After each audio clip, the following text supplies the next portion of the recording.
Hello. ये है radio Hindustan. आप सुन रहे हैं आरजे श्वेता को।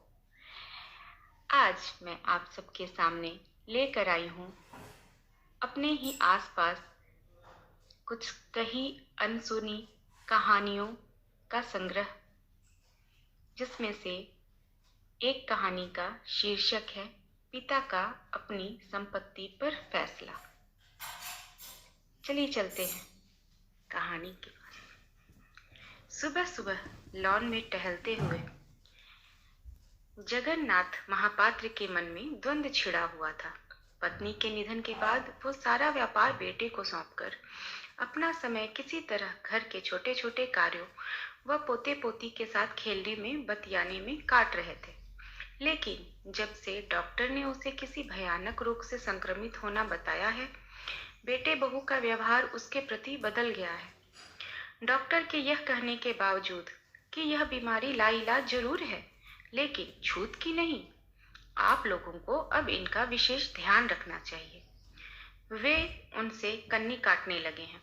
बच्चों को उसके निकट तक नहीं फटकने दिया जाता। भोजन भी नौकर के हाथ ही कमरे में भिजवाया जाने लगा है।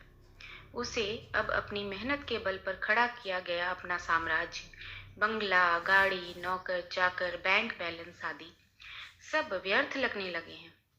टहलते टहलते वे बेटे बहू को मोटे पर्दे की लगी हुई लॉन में खुलने वाली खिड़की के पास गुजरे तो उनकी अस्फुट बातचीत में पिताजी शब्द सुनकर वहीं आड़ में खड़े होकर उनकी बातचीत सुनने लगे।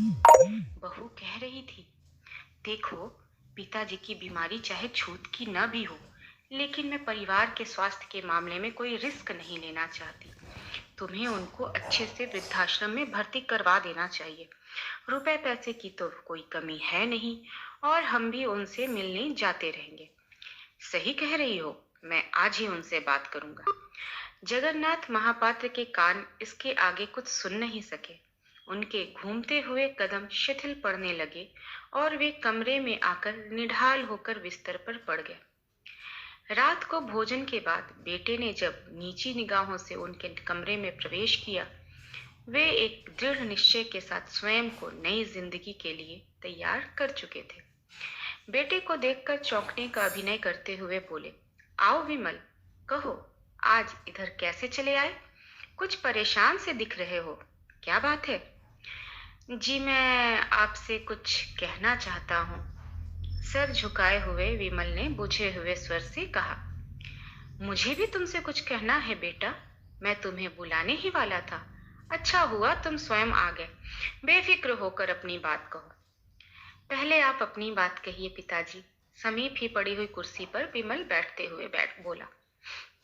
बात यह है बेटे कि डॉक्टर ने जब मेरी बीमारी खतरनाक बताई है, तो मैं चाहता हूं कि मैं अपना शेष जीवन काल अपने जैसे असहाय, बेसहारा और अक्षम बुजुर्गों के साथ व्यतीत करूं। कहते हुए जगन्नाथ महापात्र का गला रूंध गया। सुनते ही विमल मन ही मन खुशी से फूला न समाया। पिताजी ने स्वयं आगे रहकर उसे अपराध बोध से मुक्त कर दिया था, लेकिन दिखावे के लिए उसने पिता से कहा, यह आप क्या कह रहे हैं पिताजी? आपको यहाँ रहने में क्या तकलीफ है? नहीं बेटे, मुझे यहाँ रहने में कोई तकलीफ नहीं, लेकिन यह कहने में तकलीफ हो रही है कि तुम अब अपने रहने की व्यवस्था अन्यत्र कर लो।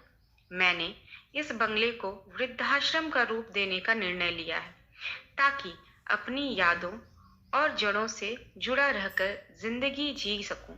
और हाँ, तुम भी कुछ कहना चाहते थे ना? कमरे में एक सन्नाटा छा गया। यह थी हमारे ही आसपास घटने वाली कुछ सुनी अनसुनी कहानियां। बने रहिए रेडियो हिंदुस्तान के साथ, सुनते रहिए मजेदार कहानियां।